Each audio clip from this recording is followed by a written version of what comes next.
Pada kesempatan kali ini kita akan bahas topik tentang 10 penggugur dosa. 10 penggugur dosa. Ketahuilah para hadirin hadirat yang dirahmati oleh Allah Subhanahu wa taala, sungguhnya dosa merupakan sumber malapetaka di dunia, terlebih lagi di akhirat. Kata Allah Subhanahu wa taala, "Wa ma asabakum min musibatin fabima kasabat aydikum." Tidak ada satu musibah pun yang menimpa kalian kecuali akibat dosa perbuatan kalian. Wa ma asabaka min sayyi'atin famin nafsik. Apa saja musibah yang menimpamu adalah karena dirimu sendiri. Oleh karena dosa inilah yang menyebabkan Nabi Adam alaihissalam, nenek moyang kita, dikeluarkan dari surga. Seandainya Nabi Adam tidak berdosa, maka dia tidak akan dikeluarkan dari surga. Akan tetapi Allah mentakdirkan dengan hikmah yang Allah kehendaki, sehingga nenek moyang kita Adam dan istrinya Hawa melakukan dosa dan akhirnya dikeluarkan dari surga. Demikian juga dosa-dosa inilah yang menjadikan seorang terhalang untuk masuk surga di kemudian hari. Dia tidak boleh masuk surga kecuali dosa-dosanya telah dibersihkan. Kalau ternyata ditimbang dosa-dosanya lebih berat daripada kebaikannya, maka dia akan masuk neraka. Wa amma man khaffat mawazinuhu fa ummuhu hawiyah. Wa ma adraka ma hiya narun hamiyah.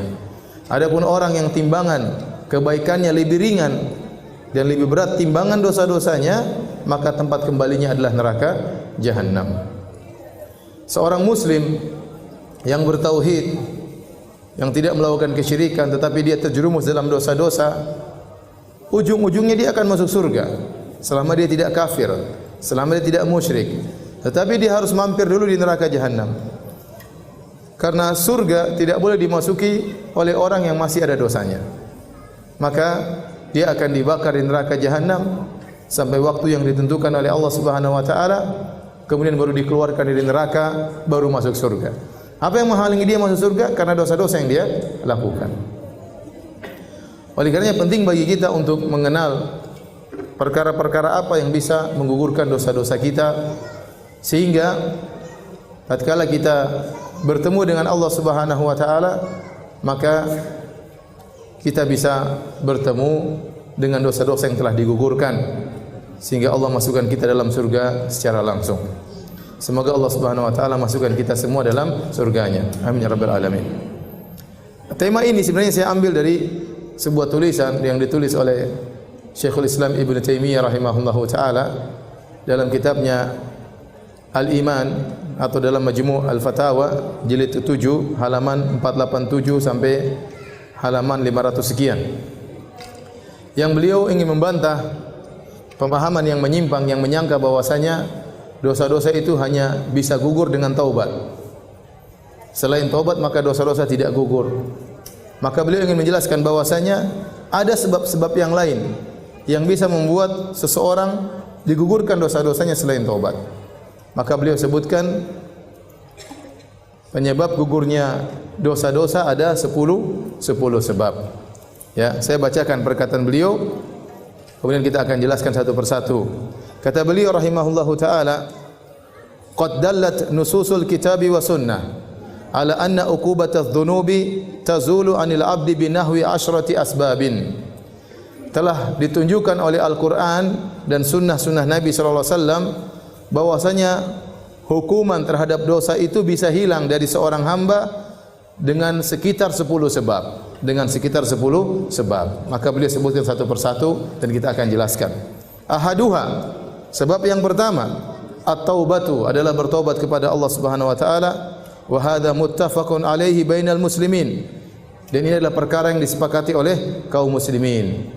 Dan Allah Subhanahu wa taala berfirman, "Qul ya ibadiyalladzina asrafu ala anfusihim la taqnatu min rahmatillah, innallaha yaghfiru dzunuba jami'an innahu huwal ghafurur rahim." Katakanlah kepada hamba-hambaku, wahai hamba-hambaku yang berlebih-lebihan dalam melakukan dosa, bukan hanya tenggelam dalam dosa, bahkan israf, berlebih-lebihan dalam melakukan dosa. La taqnatu min rahmatillah. Janganlah kalian putus asa dari rahmat Allah.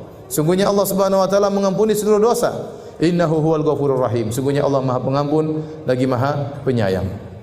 Maka seorang dalam menjalani kehidupannya tidak mungkin dia bebas dari dosa. Pasti dia terjerumus dalam dosa. Dan Nabi SAW sudah mengatakan, istaqimu walan tuhsuh. Berusahalah kalian untuk istiqomah dan kalian tidak bakalan mampu. Kalian pasti melakukan dosa.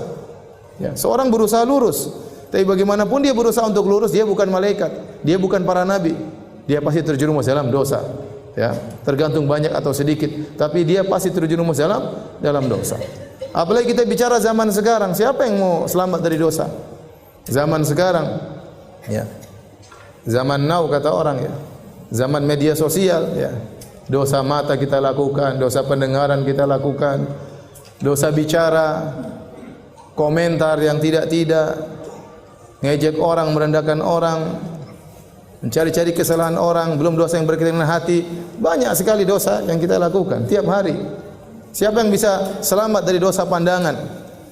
Saya katakan kalau ada seorang pemuda yang bisa menjaga pandangannya di zaman sekarang, dia wali di antara wali-wali Allah Subhanahu wa taala. Siapa yang bisa selamatkan dirinya dari dosa pandangan? Oleh karenanya, seorang tatkala terjerumus dalam dosa, maka hendaknya dia bertobat kepada Allah Subhanahu wa taala. Dan dia harus husnudzon kepada Allah. Allah yang mengatakan, la taqnatu min rahmatillah. Janganlah kalian putus asa dari rahmat Allah Subhanahu wa taala. Saya selalu memberikan analogi atau logika. Saya katakan dalam hadis Nabi SAW menyebutkan bahwasanya Allah lebih sayang kepada hambanya daripada seorang ibu terhadap anaknya. Suatu hari Rasulullah SAW bersama para sahabat, tiba-tiba ada seorang ibu yang kehilangan anaknya. Ibu ini mencari-cari anaknya, kehilangan anaknya. Dan kita tahu bagaimana perasaan seorang ibu yang kehilangan anaknya. Karena dalam kondisi perang, dia cari anaknya, akhirnya dia ketemu. Waktu dia ketemu dengan anaknya setelah beberapa saat hilang, tentunya di saat itulah puncak-puncak kasih sayang seorang ibu terhadap anaknya.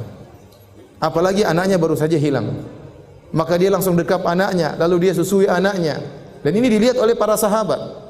Maka Nabi berkata kepada para sahabat tatkala ada pemandangan seperti ini, kata Nabi, "Atarawna anna hadhihi talidatun waladaha finnar?"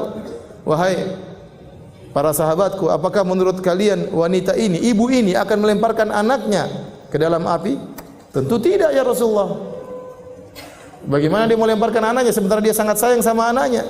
Sementara dia baru cari-cari anaknya dan tidak ada kasih sayang di alam semesta ini yang paling besar kecuali kasih sayang seperti kasih sayang seorang ibu terhadap anaknya.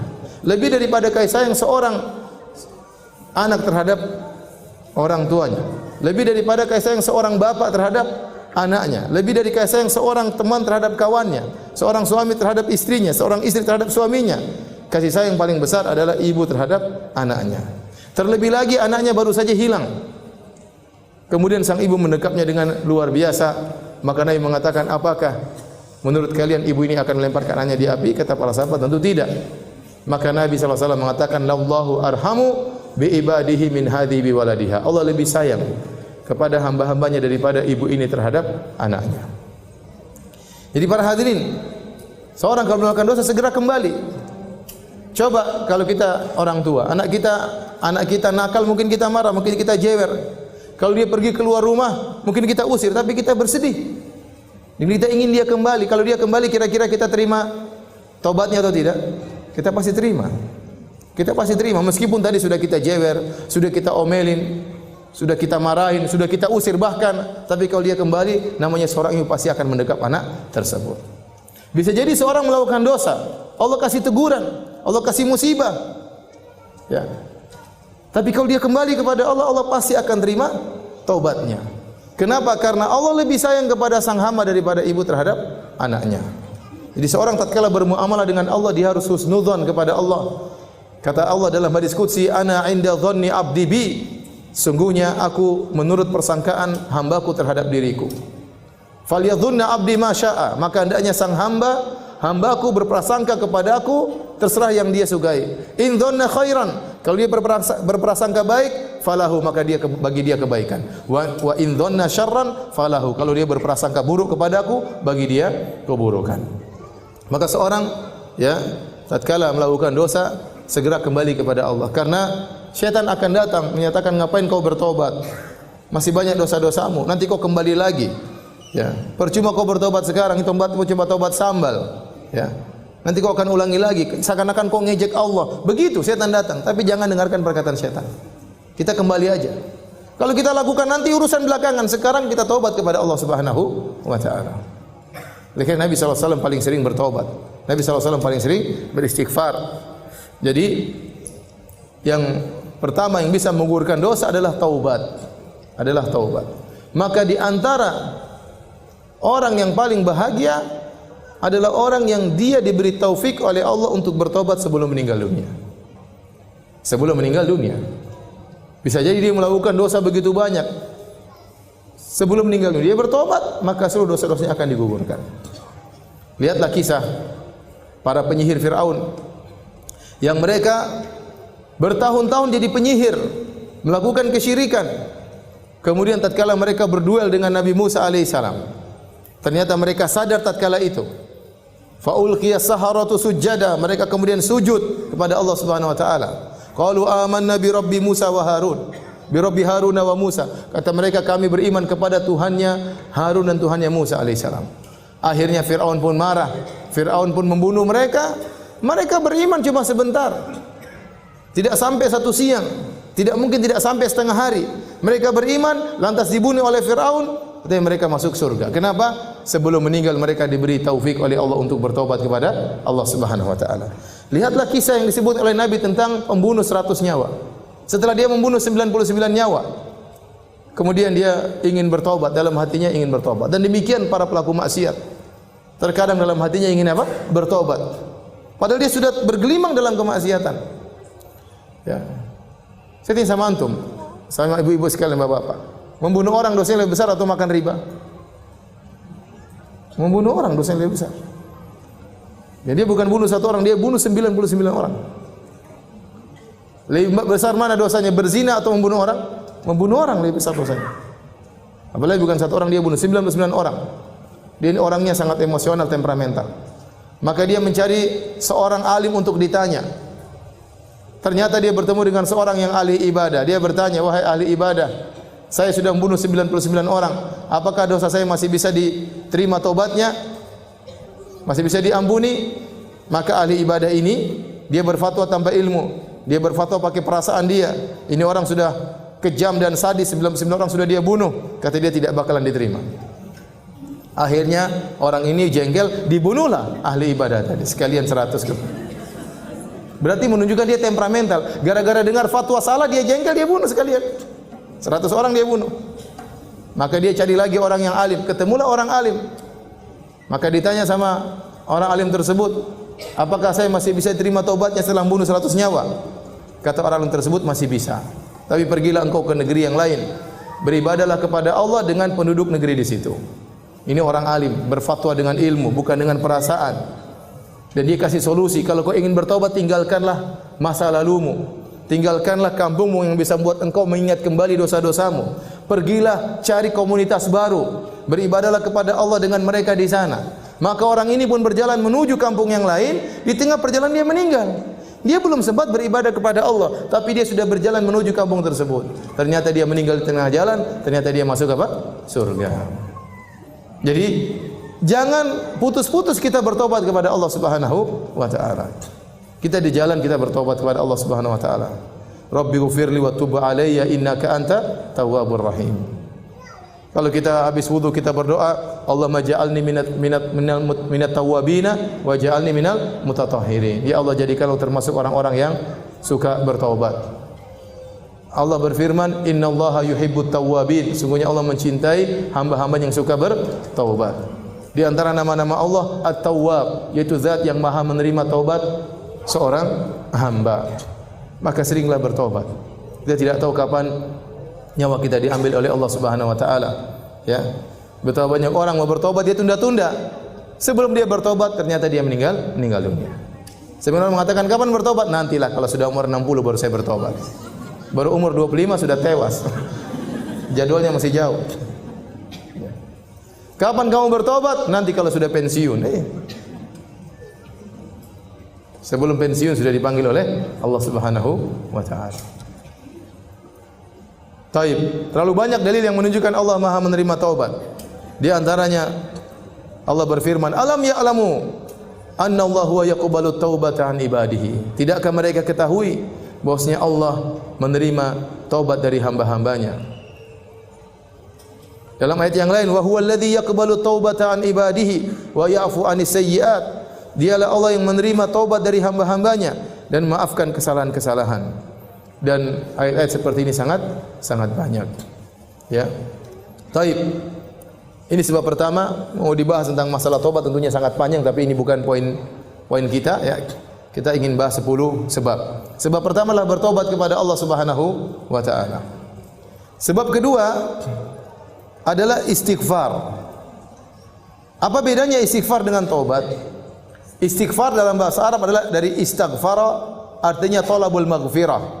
Istaf'ala, wazan istaf'ala dalam bahasa Arab artinya talabu syai', meminta sesuatu. Istaghfara yastaghfiru istighfaran, artinya talabul maghfirah, meminta maghfirah. Apa itu maghfirah? Maghfirah dalam bahasa Arab diambil dari kalimat mikfar. Apa itu mikfar? Mikfar adalah penutup kepala yang digunakan oleh orang yang sedang berperang, semacam helm yang digunakan di kepala, dan fungsinya adalah untuk menutup kepala, fungsi pertama. Fungsi kedua adalah untuk mencegah kalau ada pedang yang menghantam kepalanya. Itu disebut dengan mikfar.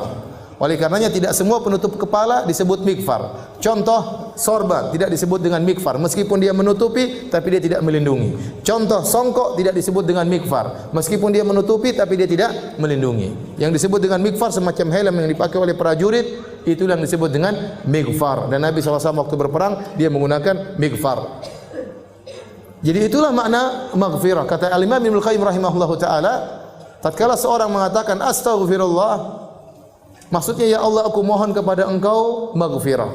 Itu dua yang aku minta. Ya Allah tutuplah aku dan lindungilah aku. Apa maksudnya tutuplah aku? Tutuplah aib-aibku. Tutuplah dosa-dosa aku. Jangan kau bongkar aib-aibku di hadapan manusia. Di dunia terlebih lagi di akhirat. Jangan kau bongkar aibku di hadapan khalayak. Betapa banyak orang di dunia Allah bongkar aib-aibnya.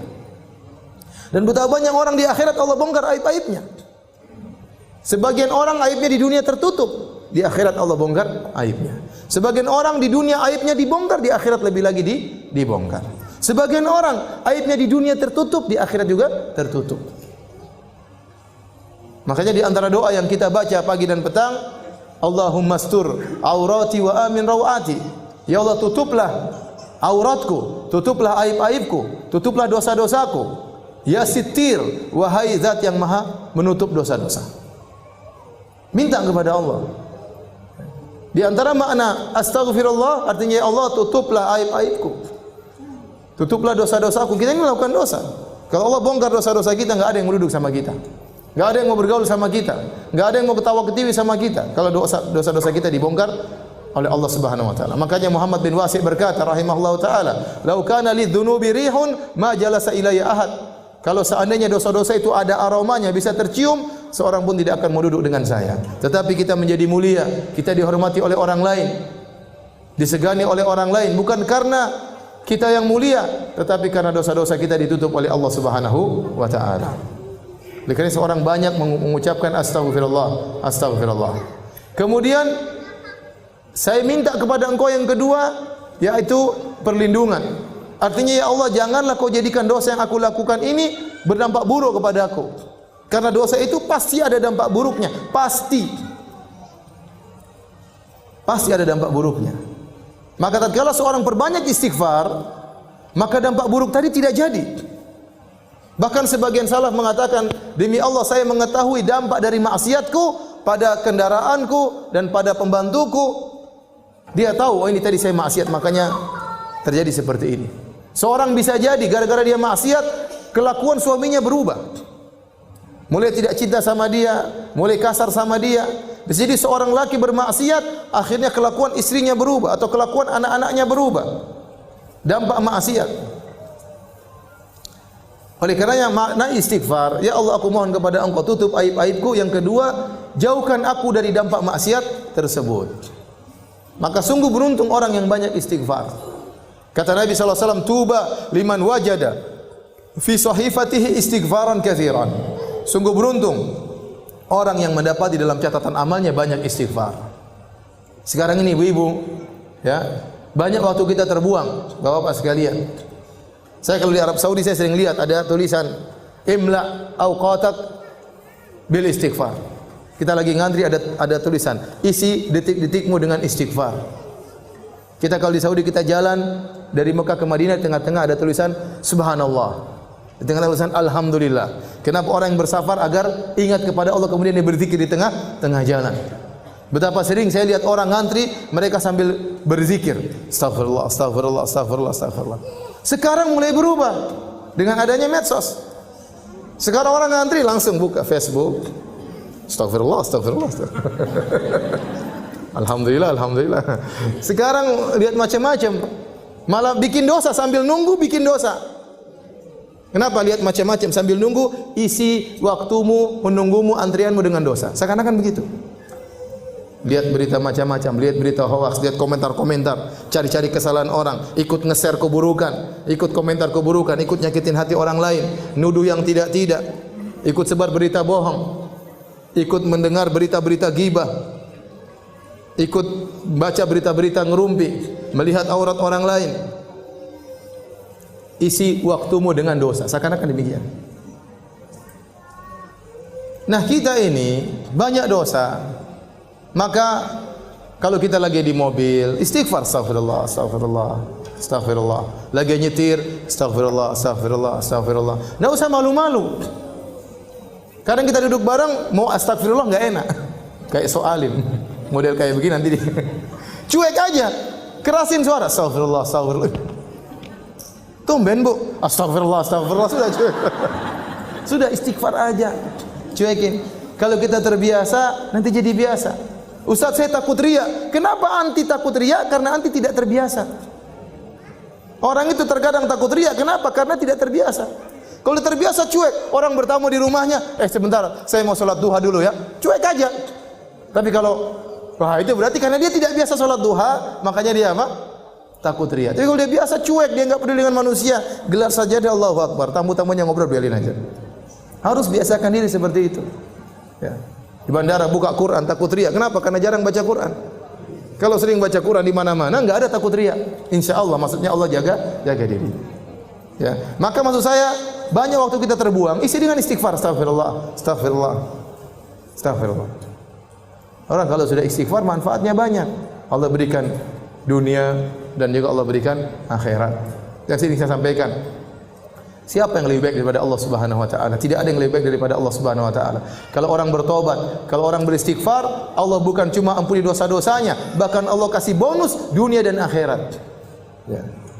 Apa kata Allah Subhanahu wa taala? Ya. Tentang perkataan Nabi Nuh alaihi salam, "Faqultu astaghfiru rabbakum innahu kana ghaffara, yursilis samaa'a 'alaikum midrara wa yumdidukum bi amwalin wa banin wa yaj'al lakum jannatin wa yaj'al lakum anhara ma lakum la tarjuna lillahi waqara." Aku berkata kepada kaumku, istighfarlah kalian. Sungguhnya Allah Maha Pengampun. Niscaya Allah akan turunkan hujan, yaitu hujan apa? Hujan rahmat. Bukan hujan bikin musibah. Ini perkataan Nabi Nuh kepada kaumnya. Namun tatkala kaum Nabi Nuh tidak beriman, Allah tetap turunkan hujan, tapi hujan apa? Azab.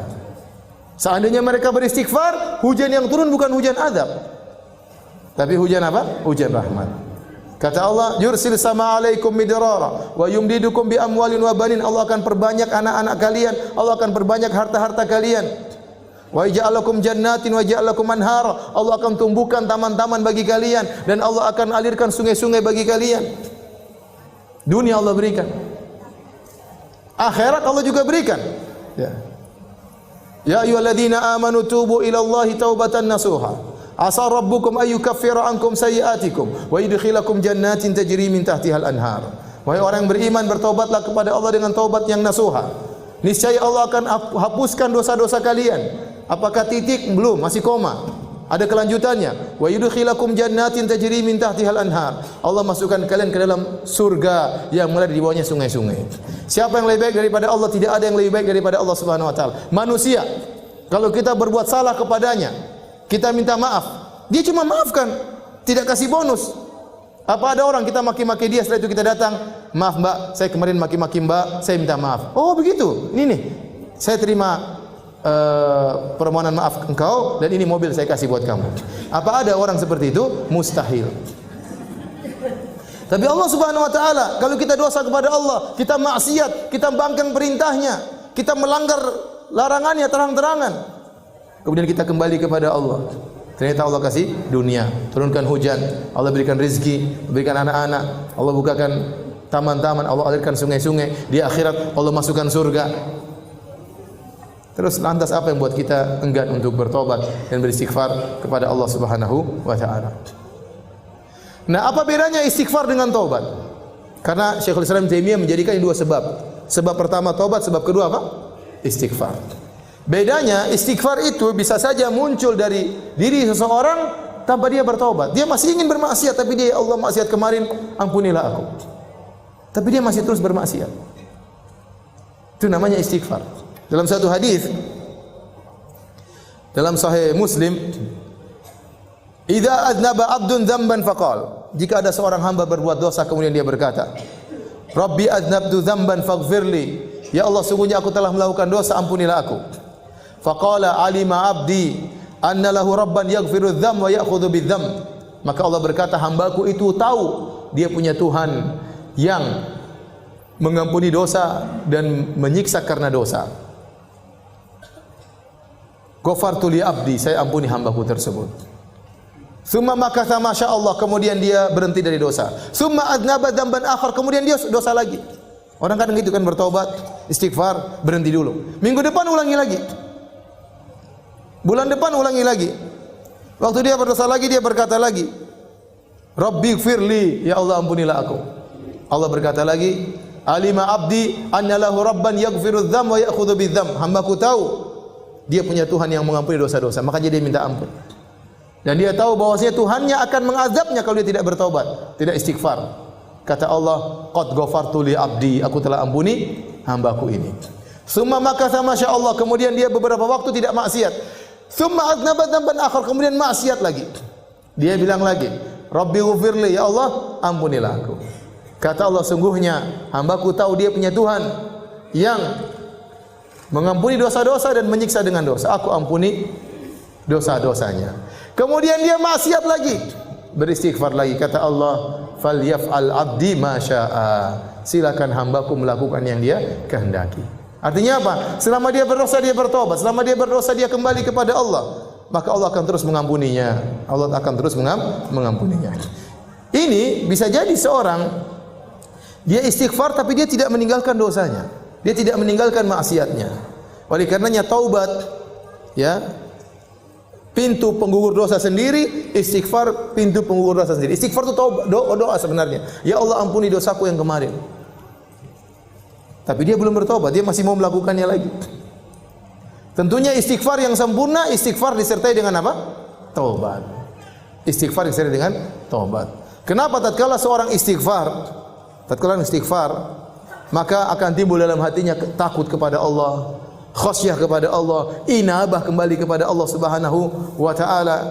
Amalan-amalan hati yang luar biasa ini merupakan sebab dosa-dosanya digugurkan oleh Allah Subhanahu wa taala. Ya. Makanya Nabi sering menggabungkan keduanya. Astaghfirullah wa atubu ilaihi. Rabbi ighfirli wa tub alayya. Ya Allah, ampunilah aku dan terimalah taubatku. Yang terbaik adalah menggabungkan istighfar dengan apa? Taubat. Tapi terkadang seorang hanya istighfar, dia tahu dia belum bisa bertobat, masih tenggelam dalam maksiat. Makanya di antara doa zikir pagi petang, abu'u bi ni'matika alayya wa abu'u bi dzambi. Dalam zikir doa pagi petang, seorang berdoa, ya Allah, aku mengakui nikmat yang kau berikan kepadaku dan aku mengakui dosa yang aku pikul, ya Allah. Artinya dosa ini mau saya lepaskan, saya belum bisa, ya Allah. Ada orang seperti itu. Dia tahu dia dosa dan dia istighfar, namun dia belum bisa meninggalkan dosa itu. Maka dia minta kepada Allah, ya Allah, aku akui dosaku ini. Aku belum bisa meninggalkannya, ampunilah dosa-dosaku. Seorang berusaha meninggalkan dosa-dosa, tapi ada kondisi-kondisi dia tidak bisa. Dia masih terus melakukannya. Tetap dia tatkala melakukan dosa, tetap dia mohon ampunan. Tetap dia mohon apa? Ampunan. Maka saya katakan istighfar yang terbaik adalah istighfar yang digabungkan dengan apa? Taubat. Ya. Ada orang yang dia kerja di riba dan dia tahu itu dosa. Tetap dia istighfar. Sampai suatu hari, suatu saat mudah-mudahan Allah menggerakkan hatinya untuk kuat meninggalkan dosa tersebut. Ada orang tidak bisa menjaga pandangannya. Selalu dia melihat hal-hal yang haram. Dia sudah minta kepada Allah untuk tidak mampu. Tapi jangan tinggalkan istighfar, terus minta ampun kepada Allah Subhanahu wa taala. Ada seorang wanita selalu bentak-bentak suaminya. Dia mau tidak bentak-bentak, mulutnya enggak bisa diam. Maka hendaknya dia istighfar dan berdoa kepada Allah semoga suatu hari dia tidak begitu lagi. Ya. Seperti itu. Jadi seorang jangan lupa untuk banyak istighfar pada Allah Subhanahu wa taala. Tayyib. Dan istighfar yang terbaik adalah di waktu sahur. Wal mustaghfirina bil ashar. Dan orang yang beristighfar tatkala di waktu sahur.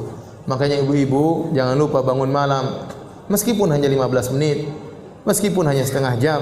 Saya katakan meskipun cuma 10 menit, salat witir 3 rakaat, kemudian istighfar, astagfirullah, astagfirullah, astagfirullah, astagfirullah. Kata Allah wal mustaghfirina bil ashar. Orang-orang yang beristighfar di waktu sahur. Dalam ayat yang lain, ya, wabil asharihum yastaghfirun. Di waktu sahur mereka beristighfar. Sebab yang ketiga, ibu yang dirahmati Allah Subhanahu wa taala, dan ini sebab yang sangat penting agar dosa-dosa kita menjadi gugur adalah al-hasanatul mahiyah. Kebaikan-kebaikan amal soleh yang akan menggugurkan dosa-dosa. Kebaikan-kebaikan atau amal soleh yang bisa menggugurkan dosa-dosa. Di antara dalil akan hal ini firman Allah Subhanahu wa taala, wa aqimis salata tarafayin nahari wa zulafan minal lail innal hasanati yudhhibna sayyi'at. Dirikanlah salat di penghujung hari dan juga sebagian malam. Sungguhnya kebaikan-kebaikan akan menghilangkan dosa-dosa. Ayat ini disebutkan dalam hadis-hadis yang sahih. Ada seorang sahabat, dia melakukan maksiat. Dia menyentuh seorang wanita yang tidak halal baginya. Maka dia pun gelisah, dia pun datang kepada Nabi sallallahu alaihi wasallam. Dia mengatakan, Rasulullah, sungguhnya saya berada di ujung kota Madinah dan saya begini-begini terhadap seorang wanita. Dia mengakui dosa-dosanya. Fa aqim alayya haddan. Ya Rasulullah, tegakkan hukum had kepadaku. Ya, kalau dia zina ditegakkan hukum had, tapi dia tidak berzina, dia cuma mungkin mencium, cuma menyentuh, ya. Tapi tidak sampai berzina. Maka dia mengatakan, ya Rasulullah, tegakkan hukum had. Rasulullah SAW tidak menjawab. Kemudian diiqamatkan salat, kemudian dia salat berjamaah bersama Nabi sallallahu alaihi wasallam. Setelah itu dia datang lagi kepada Nabi, maka Nabi mengatakan, sungguhnya dosa-dosamu telah diampuni dengan salatmu. Turun Nabi bacakan firman Allah ini, wa aqimis salata tarafayin nahari wa zulafan minal lail. Ya. Dirikanlah salat, ya. Innal hasanati yudhibna sayyi'at. Sungguhnya kebaikan-kebaikan akan menggugurkan dosa-dosa. Salat dia berjamaah itu ternyata menggugurkan dosa-dosanya. Tapi jangan salah paham, ya. Tidak apa-apa cium orang nanti salat jamaah selesai. Oh enggak. Orang ini datang dengan hati ketakutan, dengan inabah kembali kepada Allah, takut kepada siksa Allah, ya, bukan malah menggampangkan hal tersebut, ya. Karena sebagian orang salah paham, ya. Seperti contoh hadis seorang wanita yang berzina, kemudian ada anjing yang kehausan, kemudian dia ambil air, dia kasih minum anjing tersebut. Kata Nabi sallallahu alaihi wasallam, "Faghfarallahu laha bihi." Maka Allah ampuni wanita ini gara-gara dia minumkan seekor anjing. Sebagian orang salah paham, ini terjadi. Waktu saya pernah ceramah tentang bahayanya zina, kata dia, Ustaz jangan nakut-nakutin. Itu ada pezina diampuni Allah kasih minum apa? Anjing, selesai. Jangan sampai disalahpahami, ya udah kita zina aja, waliyadzubillah, nanti kalau bertobat tinggal cari anjing, kasih minum. Kalau anjing enggak ada, kucing, enggak apa, kucing, cing sini cing. Diterima tobatnya. Zina lagi, cari kucing lagi. Bukan begitu ini. Orang ini lain, waktu dia memberikan minum kepada anjing, kata para ulama, keikhlasannya luar biasa, rasa takutnya luar biasa, inabahnya luar biasa. Makanya setelah itu dia tidak berzina lagi. Jadi di antara hal-hal yang akan menghilangkan dosa-dosa adalah amal-amal soleh yang banyak. Oleh karena dalam hadis Rasulullah SAW bersabda, dan hadis seperti ini banyak. Dalil akan amal kebajikan menggugurkan dosa itu banyak sekali. Contoh, kata Nabi SAW, as-salawatul khams, wal jum'atu ilal jum'ati, wa ramadhan ila ramadhan, mukaffiratun lima bainahunna idza junibatil kaba'ir. Kata Nabi, salat 5 waktu antara satu dengan yang lainnya menggugurkan dosa di antara keduanya. Antara Jumat dengan Jumat, salat Jumat yang satu dengan salat Jumat yang lain akan menggugurkan dosa-dosa di antara keduanya. Antara Ramadan dengan Ramadan yang lain akan menggugurkan dosa-dosa di antara keduanya. Selama dijauhi dosa-dosa besar. Dosa-dosa kecil semuanya akan digugurkan dengan amal soleh tersebut. Rasulullah SAW juga bersabda, "Man shoma Ramadhana imanan wa ihtisaban ghufira lahu ma taqaddama min dhanbi." Barang siapa yang berpuasa di bulan Ramadan penuh keimanan, yakin, ihtisaban, berharap pahala dari Allah, akan diampuni dosa-dosa yang telah lalu. Kata Nabi SAW, "Al-umratu ilal umrati kafaratun lima bainahuma." Sungguhnya umrah yang satu dengan umrah yang lain akan menghapuskan dosa-dosa di antara keduanya. Wal hajjul mabrur laisa lahu jazaa'un illa jannah. Dan haji mabrur tidak ada balasan yang setimpal kecuali surga. Contoh Nabi berbicara tentang haji mabrur. Kata Nabi SAW, "Man hajja lillah wa lam yarfuth wa lam yafsuq, raja'a min dhunubi ka yaumin waladathu ummuhu." Barang siapa yang berhaji ikhlas karena Allah, tidak melakukan kemaksiatan, tidak mengucapkan kata-kata kotor, maka dia akan bersih dari dosa-dosanya seperti baru lahir dari perut ibunya. Berarti haji menggugurkan apa? Dosa-dosa. Kata Nabi SAW, "Fitnatur rajuli fi ahli wa malihi wa waladihi tukaffiruha salatu wa siyamu wa sadaqatul amr bil ma'ruf wa nahyu 'anil munkar." Fitnah seorang berkaitan dengan istrinya, berkaitan dengan anak-anaknya, berkaitan dengan hartanya bisa diampuni, bahkan dalam sebagian riwayat berkaitan dengan tetangganya bisa diampuni dengan salatnya, puasanya, sedekahnya, amar ma'ruf nahi munkar. Apa maksudnya fitnah seorang dengan istrinya? Maksudnya dia melakukan dosa-dosa berkaitan dengan istrinya. Contoh, dia tidak menunaikan hak istrinya. Contoh, kalau dia punya istri lebih dari satu, dia lebih condong kepada salah satunya. Ini dosa-dosa berkaitan dengan apa? Istri. Contoh, dia suka menyakiti hati istrinya, dia menzalimi apa? Istrinya. Maka itu bisa digugurkan dengan salat, puasa, sedekah. Fitnah terhadap anaknya, contohnya saking cinta kepada anaknya, maka dia melakukan hal yang dilarang oleh Allah Subhanahu wa taala. Saking cinta kepada anaknya, anaknya minta apa saja dia kasih padahal dia tahu itu dilarang. Tapi dia berikan kepada anaknya.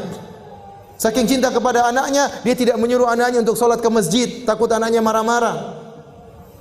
Ini dosa, semuanya dosa. Dia tidak menunaikan hak anak. Contoh fitnah seorang terhadap hartanya, artinya hartanya telah memfitnahnya. Gara-gara dia punya harta, sehingga dia lupa untuk beribadah, lupa untuk belajar ngaji, lupa untuk tahsin, lupa untuk salat. Kerjaannya jalan ke sana, jalan ke sini, keluruan sana, keluruan sini. Berjalan-jalan ke sana ke sini, ngabisin duit, beli ini, beli anu, ngumpulin harta, sehingga dia melakukan dosa-dosa. Fitnahnya terhadap tetangganya, artinya apa? Dia melakukan dosa berkaitan dengan tetangganya, nyakiti tetangganya, atau kemudian dia bangga-bangga dengan tetangganya, saing-saingan dengan tetangganya. Maka ini semua bisa digugurkan dengan salat, puasa, sedekah, amar ma'ruf nahi munkar. Ini dalil bahwasanya amal soleh bisa menghilangkan apa? Dosa-dosa. Dalam hadis juga kata Nabi SAW, "Man a'taqa raqabatan mu'minatan, a'taqallahu bikulli udwin minha udwan minhu minan nar." Barang siapa yang membebaskan seorang budak, maka Allah akan bebaskan dia dari neraka jahanam. Setiap bagian anggota tubuh dari budak tersebut yang dia bebaskan akan bebaskan anggota tubuhnya dari neraka jahanam. Nabi SAW juga bersabda, "As-sadaqatu tudfi'ul khati'ah kama yudfi'u al-ma'un nar." Sungguhnya sedekah itu akan menggugurkan dosa-dosa sebagaimana api menggugurkan atau menghilangkan air, menghilangkan api, sebagaimana air menghilangkan api. Baik. Ini dalil bahwasanya kita berusaha untuk beramal soleh sebanyak-banyaknya. Sampai-sampai ibu yang dirahmati Allah Subhanahu wa taala, Bapak sekalian. Kalau ternyata seorang punya amal soleh yang luar biasa, amal soleh yang sangat banyak, maka kalau dia melakukan dosa-dosa, maka Allah tidak akan anggap dosa-dosa tersebut. Rajin sholat, dia berbakti kepada orang tua, berbakti kepada suami, rajin sedekah, sholat malam, banyak amal solehnya, maka dosa-dosanya tidak akan dianggap oleh Allah Subhanahu wa taala. Oleh karena Nabi bersabda dalam satu hadis tentang masalah taharah, kata Nabi, sallallahu alaihi wasallam, "Idza balagal ma'u qullataini lam yahmilil khabath." Kalau air sudah mencapai 2 kullah itu kira-kira 200 liter, maka tidak akan mengandung najis. Artinya apa? Kalau ada najis jatuh kecil-kecil, tidak akan terlihat, tidak akan teranggap. Kenapa? Karena airnya terlalu banyak. Nah, kata para ulama bahwasanya amal soleh seperti air yang bersih. Dosa-dosa itu seperti najis. Lihatlah kisah seorang Arab Badui yang dia datang ke masjid kemudian dia kencing di masjid. Maka Nabi suruh apa? Nabi suruh ambil air seember, fa'uhriqa alaih. Kemudian Nabi tumpahkan air seember kepada najis tersebut. Najis tersebut kotor tetapi hilang karena air di ember banyak. Maka seorang kalau pahalanya banyak, amal solehnya banyak, ada dosa-dosa tidak dianggap oleh Allah Subhanahu wa taala. Dan dalil yang paling kuat akan hal ini kisah Hatib bin Abi Balta'ah radhiyallahu taala anhu. Hatib bin Abi Balta'ah salah seorang dari sahabat Al-Badri yang dia ikut dalam perang Badar. Dan dia bukan panglimanya perang Badar, bukan pemimpinnya perang Badar, cuma salah satu anggota dari pasukan perang Badar. Sehingga kalau kita baca cerita tentang perang Badar, tidak disebutkan tentang kepahlawanan dia, karena dia bukan yang masyhur tatkala dalam perang Badar, tapi dia salah satu dari 315 orang yang ikut dalam perang Badar. Perang Badar terjadi pada tahun 2 Hijriah. Tahun berapa Ibu? 2 Hijriah. Setelah itu berjalan dengan waktu, tahun 3 Hijriah, 4 Hijriah, 5 sampai 8 Hijriah. Pada waktu 8 Hijriah, ternyata dia melakukan dosa besar. Waktu Nabi akan menaklukkan kota Mekah, Nabi akan menyerang kota Mekah, Hatib bin Abi Balta'ah tulis surat kepada sebagian kerabatnya di kota Mekah mengabarkan bahwasanya Nabi akan menyerang mereka. Dan ini bahaya dalam peperangan. Karena musuh akan mengetahui penyerangan Nabi, khawatir mereka akan melakukan persiapan, mereka bisa mengumpulkan pasukan untuk melawan Nabi SAW. Padahal Nabi ingin melakukan serangan tiba-tiba. Hatib bin Abi Balta'ah tulis surat. Kemudian dikirim lewat seseorang. Ya. Orang tersebut berjalan menuju Mekah. Maka Nabi dikasih wahyu oleh Allah Subhanahu wa taala. Maka dia mengatakan kejar wanita tersebut. Maka datanglah Ali bin Abi Thalib dengan seorang sahabat kalau tidak salah mendatangi wanita tersebut. Kata dia, "Mana surat dari Hatib?" Kata wanita tersebut, "Tidak ada." Kata Ali, "Kalau kau tidak mengaku saya akan telanjangi kamu." Akhirnya dia keluarkan surat tersebut. Ternyata Hatib tulis surat dan ini dosa. Maka kemudian datanglah Ali memberitahu kepada Nabi sallallahu alaihi wasallam, maka Umar pun marah. Umar marah.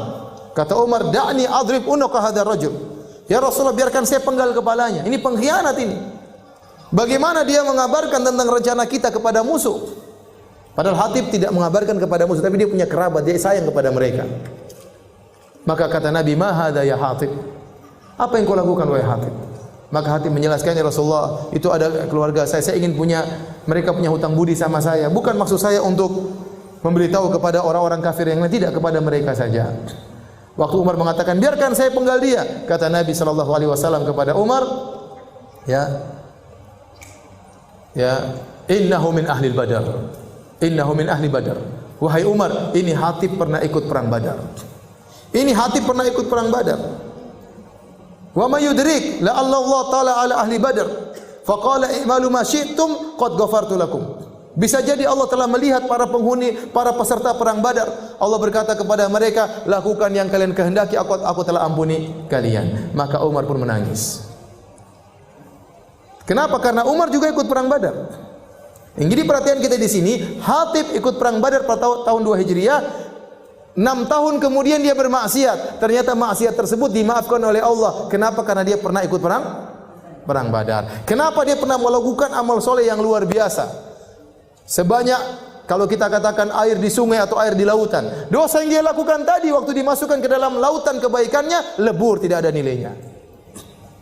Maka seorang berusaha melakukan amal soleh sebanyak-banyaknya. Mumpung masih muda, mumpung masih bisa baca Quran, mumpung masih kuat sholat. Kalau masih bisa sholat, segera sholat banyak-banyak. Nanti ada waktu nggak bisa sholat lagi, rukuk saja setengah mati, sudah nggak bisa 90 derajat, sudah miring begini. Ada yang sudah tidak bisa, sudah sholatnya di tempat duduk, nggak bisa. Sekarang masih giat sholat terus, masih giat baca Quran, masih giat sedekah, masih punya duit sedekah. Kumpulkan pahala sebanyak-banyaknya. Kumpulkan lautan kebaikan. Karena kalau kita punya lautan kebaikan, ada maksiat terkadang tidak dianggap oleh Allah Subhanahu wa taala. Demikian juga kata Nabi dalam satu hadis, "La yadkhulun nara ahadun baya'a tahta hadhihi syajarah. Seorang yang tidak akan masuk neraka, seorang pun yang membaiat aku di bawah pohon ini. Di bawah pohon ini, itu Syajaratul Ridwan, pohon Ridwan. Ini Nabi ucapkan tatkala tahun 6 Hijriah. Tatkala Nabi ingin umrah bersama sekitar 1.400 orang atau 1.400 orang sahabat. Kemudian mereka membaiat Nabi, siap membela Nabi sampai titik darah penghabisan. Maka Nabi berkata, tidak akan masuk neraka seorang pun yang membaiat aku di bawah pohon ini. Artinya apa? Amalan mereka sangat luar biasa. Kalau mereka melakukan dosa-dosa tidak akan dianggap oleh Allah Subhanahu wa taala. Jadi kalau seorang melakukan dosa, segera lakukan kebaikan. Apa kata Nabi sallallahu alaihi wasallam? Wa atbi'is sayyi'ata al-hasanata tamhuha. Kalau kau melakukan keburukan, segera tutup dengan kebaikan, niscaya kebaikan tersebut akan menghapus dosa-dosamu. Jadi, ibu-ibu dirahmati Allah Subhanahu wa taala, Bapak sekalian, kalau kita melakukan dosa, segera kita lakukan banyak kebajikan-kebajikan. Kebajikan-kebajikan besar diantaranya berbakti sama orang tua. Ibu-ibu, kebajikan paling besar adalah berbakti kepada suami, urus anak-anak. Ya. Saya ulangi, ibu-ibu, kebajikan paling besar apa? Berbakti sama siapa?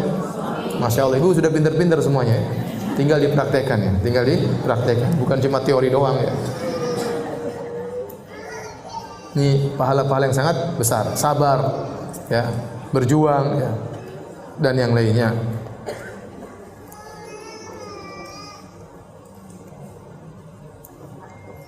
Oleh karena dalam hadis juga disebutkan, kalau orang banyak melakukan salat sunnah, kebaikan-kebaikan, akan menutup kekurangannya dalam salat fardu. Ya. Kata Nabi SAW dalam satu hadis, inna awwala ma yuhasabu alaihi al-abdu min amalihi yaumal qiyamah as-salat. Yang pertama kali dihisab oleh seorang hamba dari amal solehnya adalah salat. Fa in akmalaha, kalau dia sempurnakan salatnya maka sungguh indah amalannya. Wa illa, kalau tidak, ternyata salatnya ada kurang-kurangnya, tidak sempurna, qila, maka dikatakan unduru hal lahu min tatawwu'in, lihatlah apakah ada salat sunnahnya. Fa in kana lahu tatawwu'un ukmilat bihil fariidhah. Kalau dia ternyata punya pahala salat sunnah, maka untuk menambal kekurangan salat fardunya. Dia terkadang salat fardu tidak khusyuk, terkadang pikiran kemana-mana, terkadang cepat-cepatan, terkadang sambil tahan buang angin, ya, macam-macam. Terkadang imamnya baca apa, pikirannya kemana, ya. Nah, ini kekurangan-kekurangan dalam salat ini. Kalau kita banyak salat sunnah akan nambalin kekurangan dalam salat fardu. Makanya ibu-ibu jangan malas salat sunnah, ibu-ibu. Salat rawatib jangan ditinggalkan, salat duha jangan. Ibu-ibu kerjaan apa sih? Kalau bapak-bapak mungkin banyak kerjaan lupa salat, wajar. Ibu-ibu apa kerjaannya? Coba. Saya tanya kerjanya apa, jangan marah. Kerjanya apa? Ibu rumah tangga. Bapak jelas kerjaannya, keluar pagi, pergi kantor, sampai di sana urusan banyak, diomelin sama bos. Ibu-ibu apa kerjaannya? Banyak ya, alhamdulillah ya.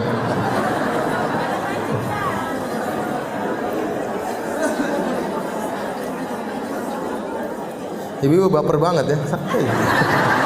Santai aja ya. Jadi mumpung kita ada umur, mumpung kita ada tenaga, mumpung ada waktu, jangan lupa salat sunnah ya.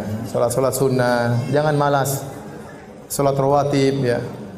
Sebelum salat, sesudah salat, jangan malas. Taib.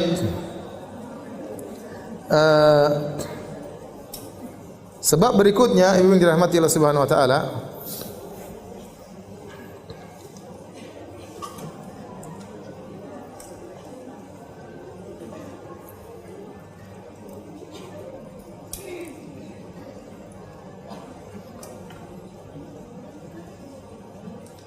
tadi sebab yang keberapa? Yang ketiga. Sekarang yang keempat. Di antara sebab yang menjadikan dosa-dosa seorang tergugurkan adalah doanya kaum mukminin kepadanya. Contoh yang nyata akan hal ini adalah doanya kaum mukminin dalam salat jenazah.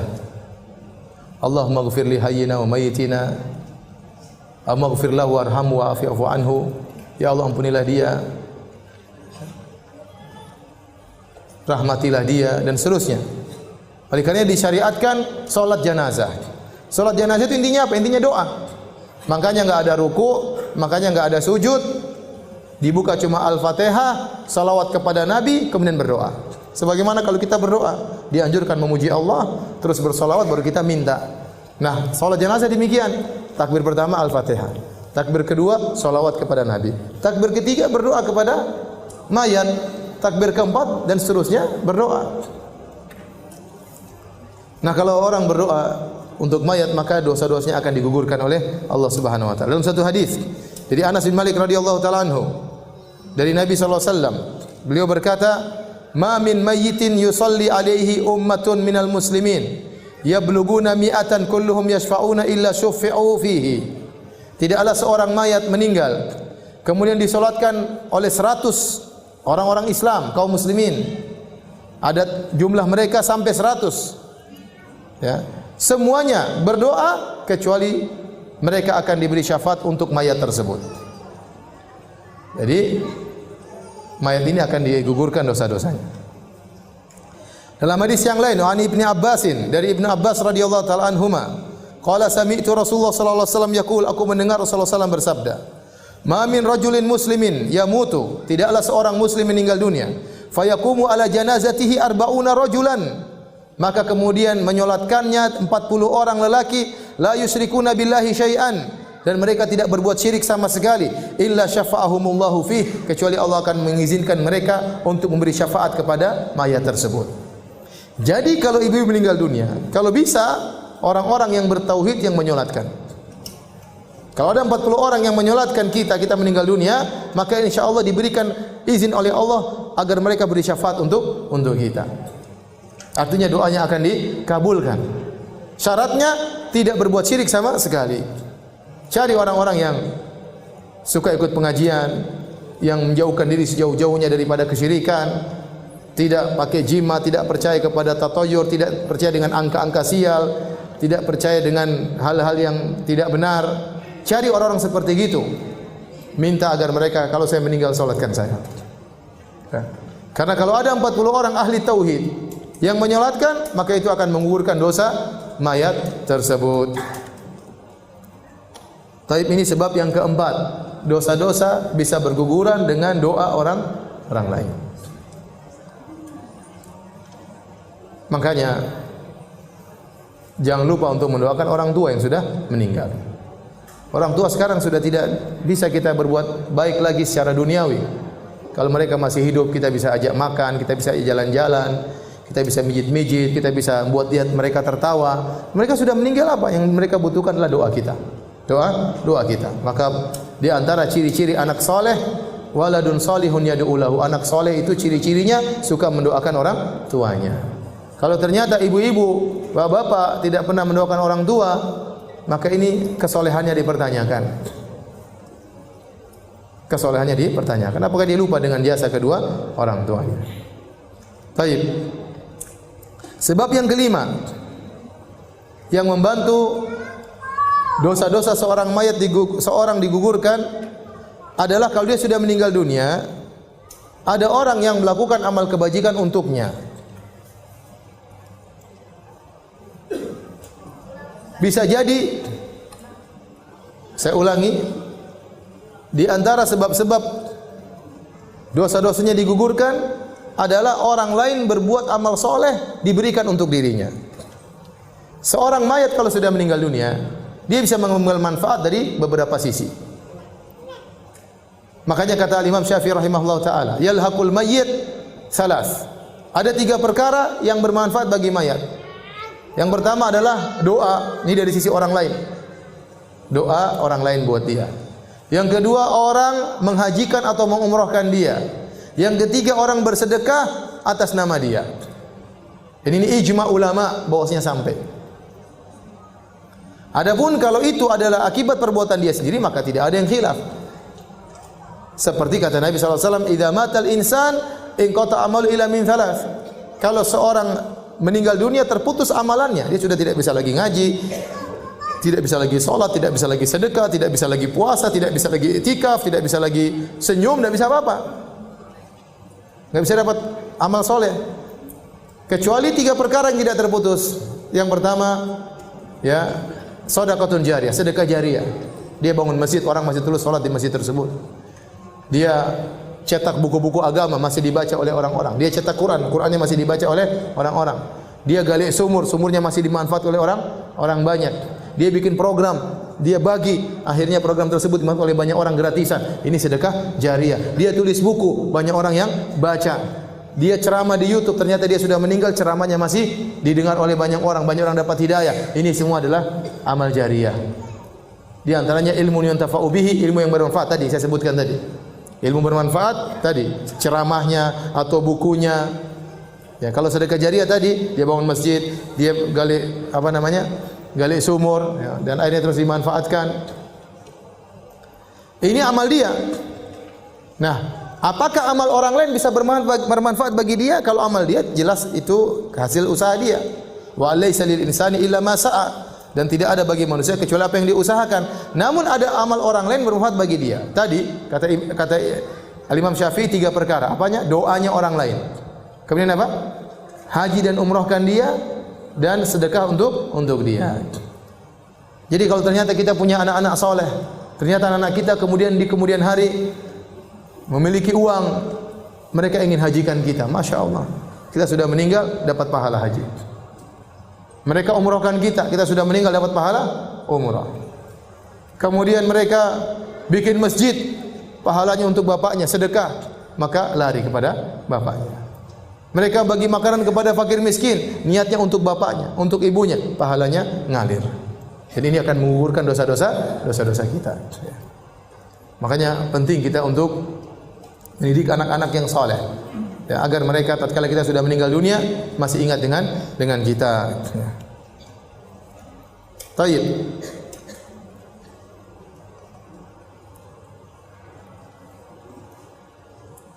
Tadi sebab yang keberapa? Sekarang sebab yang keenam, dosa-dosa bisa digugurkan adalah syafaat Nabi sallallahu alaihi wasallam. Syafaat Nabi sallallahu alaihi wasallam. Terlalu banyak dalil-dalil yang menunjukkan Nabi memberi syafaat kepada umatnya. Kata Nabi sallallahu alaihi wasallam, "Syafaati li ahlil kabairi min ummati." Syafaatku untuk para pelaku dosa besar dari umatku. Namun ada syaratnya, seorang pelaku dosa besar bisa mendapatkan syafaat Nabi. Dia tidak boleh melakukan kesyirikan. Makanya kata Nabi SAW waktu ditanya oleh Abu Hurairah, "Ya Rasulullah, man as'adun nasi bi syafa'atika yaumal qiyamah?" Wahai Rasulullah, siapa orang yang paling bahagia mendapatkan syafaatmu pada hari kiamat? Kata Nabi SAW, "Man qala la ilaha illallah khalisan min qalbih." Seorang yang mengucapkan la ilaha illallah ikhlas dari hatinya. Maka seorang semakin tidak ingin dipuji oleh orang lain, seorang yang semakin menyembunyikan amalannya, seorang yang tidak suka men-share amal solehnya, seorang yang suka menutupi amal solehnya, seorang semakin jauh dari harapan untuk disanjung oleh orang lain, maka dia paling bahagia untuk mendapatkan syafaat Nabi sallallahu alaihi wasallam. Tapi kalau ternyata dia melakukan kesyirikan, dia riya, dia ujub, pamer amal solehnya, cerita ke sana sini, setiap apa yang dilakukan dia share di media sosial agar semua orang tahu, maka ini dia kurang mendapatkan syafaat Nabi sallallahu alaihi wasallam. Dalam hadis yang lain kata Nabi sallallahu alaihi wasallam, "Ikhtaba'tu da'wati syafa'atan li ummati yaumal qiyamah, fahiya na'ilatun insyaallah man mata min ummati la yusyriku billahi syai'a." Aku menyisakan doaku yang pasti dikabulkan sebagai syafaat bagi umatku. Niscaya syafaatku ini akan mengenai seluruh orang yang meninggal dari umatku yang tidak berbuat syirik sama sekali kepada Allah Subhanahu wa taala. Makanya anti kalau ingin dapat syafaat, Bapak ingin dapat syafaat dari Nabi sallallahu alaihi wasallam, jangan melakukan apa? Kesyirikan. Nah, kalau Nabi sudah beri syafaat, dosa-dosa bisa gugur. Makanya Nabi berkata, "Syafaati li ahlil kabairi min ummati." Syafaatku untuk pelaku dosa besar dari umatku. Berarti dosa-dosanya bisa gugur gara-gara syafaat Nabi sallallahu alaihi wasallam. Semoga Allah menganugerahkan kepada kita syafaat Nabi sallallahu alaihi wasallam. Allahumma syafi'hu fina. Amin ya rabbal alamin. Taib. Sebab yang ketujuh. Musibah-musibah yang Allah timpakan kepada seorang hamba untuk menghapuskan dosa-dosanya.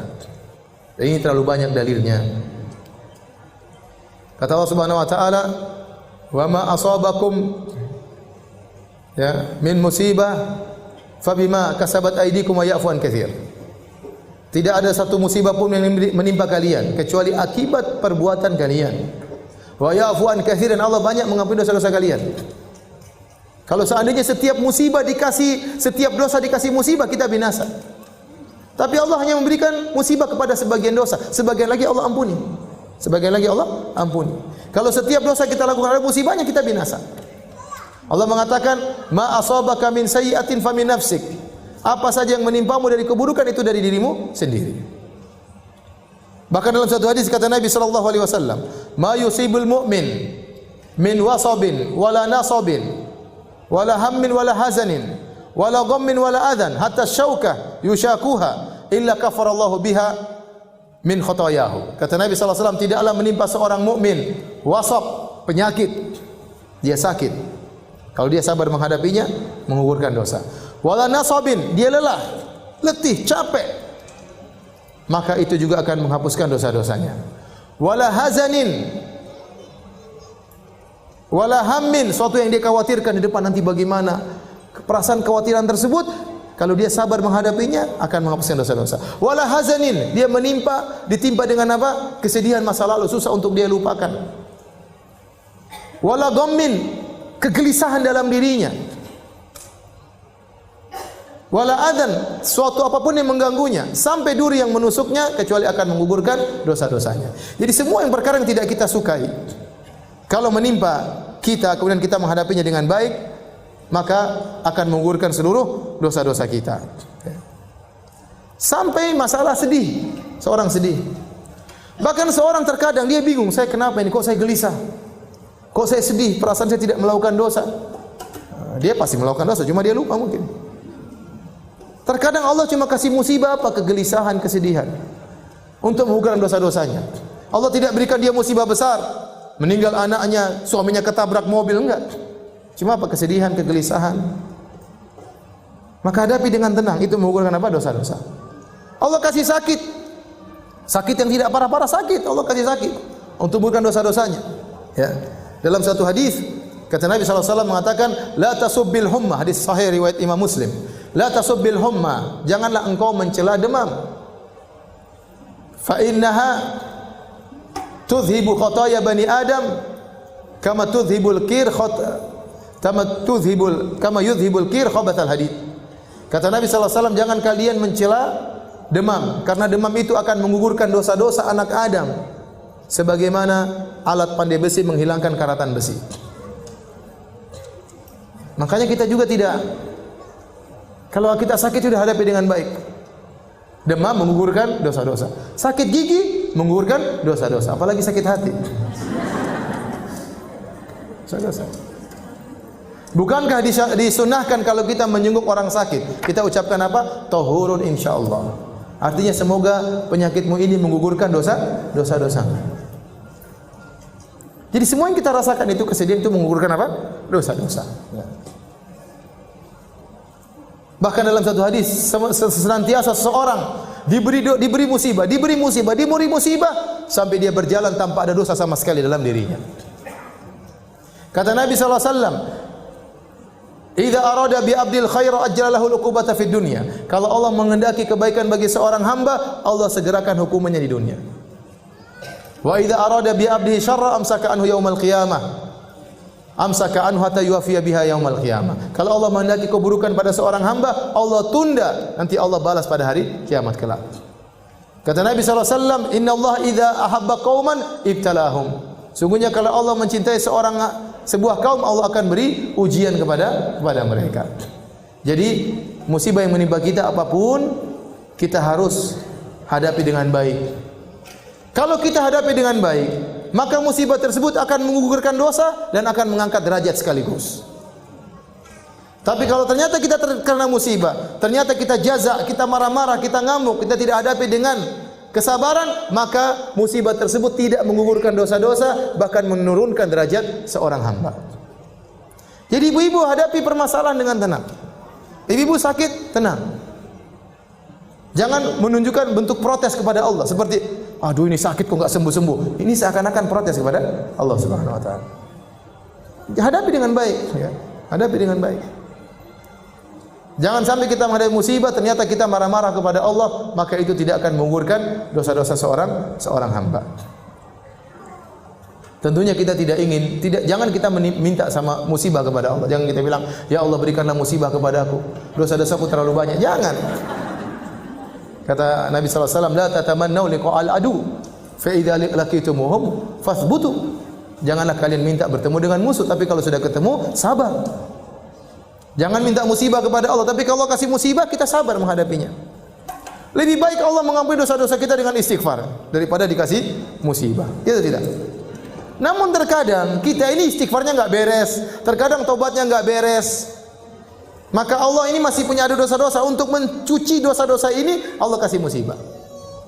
Kenapa? Karena istighfar kita tidak beres, tobat kita tidak beres. Kita sudah bertobat, kita sudah istighfar, ada dosa-dosa kita yang sudah gugur, tapi belum semuanya. Nah ini untuk menggugurkan sisa dosa-dosa yang belum gugur ini, maka Allah kasih apa? Musibah. Jadi ibu sabar kalau menghadapi apa? Musibah. Tapi itu sebab yang keberapa tadi? Itu. Sebab yang ke-8, ma yahsulu fil qabri minal fitnati wad-dhaqtah war-raw'ah. Apa yang dialami oleh seorang muslim dalam kuburannya tatkala difitnah, itu ditanya oleh malaikat Munkar dan Nakir dalam kondisi menakutkan. Al-aswadani al-azraqani. Kata Nabi SAW, malaikat Munkar dan Nakir dalam kondisi berwarna biru dan dalam kondisi berwarna hitam, mengerikan dilihat, membuat orang lupa dengan jawaban, tidak bisa menjawab pertanyaan malaikat Munkar dan Nakir. Kemudian terjadi dhaqtah, itu dhammah, dia seperti dihimpit oleh kuburan. Setiap orang akan mengalami tersebut dalam kuburannya. Dalam satu hadis, ya Rasulullah sallallahu alaihi wasallam bersabda, "Inna lil qabri dhaqdatan, walau kana ahadun najian minha naja minha Sa'ad bin Mu'adz." Kata Nabi, sungguhnya dalam kuburan itu ada tekanan. Tidak ada seorang pun yang selamat. Seandainya ada orang yang selamat, maka yang akan selamat adalah Sa'ad bin Mu'adz. Siapa Sa'ad bin Mu'adz? Sa'ad bin Mu'adz adalah seorang sahabat yang meninggal karena terkena panah dalam perang Khandaq. Akhirnya dia meninggal dunia. Waktu dia meninggal dunia, kata Nabi SAW, ihtazza arsyur rahman li mauti Sa'ad. Arsy Allah bergetar karena kematian Sa'ad bin Mu'adz radhiyallahu taala anhu. Artinya dia orang yang sangat soleh. Tetapi dia pun tidak lolos dari dhaqtah, dari tekanan dalam kuburan. Tekanan-tekanan seperti ini dalam kuburan itu bukanlah siksa kubur, tapi sesuatu yang dialami oleh seorang mukmin tatkala dalam kuburan. Seperti kelaziman orang masuk dalam kuburan. Seperti seorang tatkala di dunia, dia sedih, dia merasakan sakaratul maut. Bukan berarti karena dosa-dosanya, tidak. Tapi hal itu adalah kelaziman dari kehidupan. Tatkala kehidupan akan meninggalkannya, dia akan merasakan sakaratul maut. Dan itu akan mengurangi dosa-dosa. Sama tatkala seorang masuk dalam kuburan, dia langsung mengalami dhammah, dhaqtah dari dalam kuburan. Itu akan menggugurkan dosa-dosanya.